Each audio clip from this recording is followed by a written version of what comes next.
আমরা একটু করতালি দিই, আমরা সবাই একটু জোরে করতালি দিব।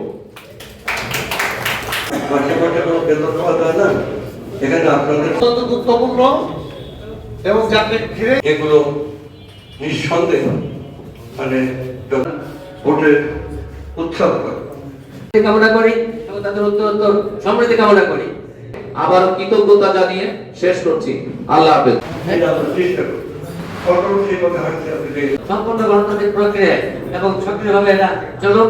এবার আইনের আওতা আনা হবে সব সব খাল খনন হবে না,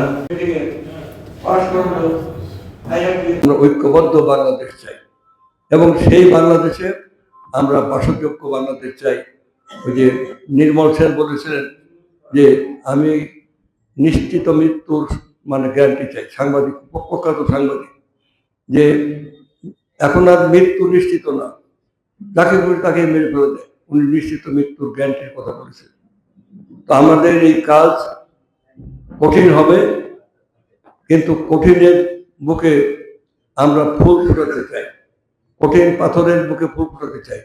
আমাদের সেই স্বপ্ন আমাদের প্রধানমন্ত্রী তারেক রহমানের যে ভীষণ, যেটা শহীদ প্রেসিডেন্ট জিয়াউর রহমানের যে অক্লান্ত পরিশ্রমের মাঝ দিয়ে প্রেস ক্লাব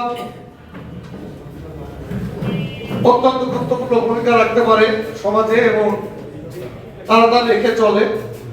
এখানে যারা সাংবাদিকরা আছেন তাদের প্রতি আমাদের একটু উদাত্ত আহ্বান থাকবেন যে আপনারা জানেন আমরা সদ্য রাজনৈতিক ক্ষমতা লাভ করেছি, জনগণের ম্যান্ডেট দিয়ে কেবলই আমরা যাত্রা শুরু করলাম।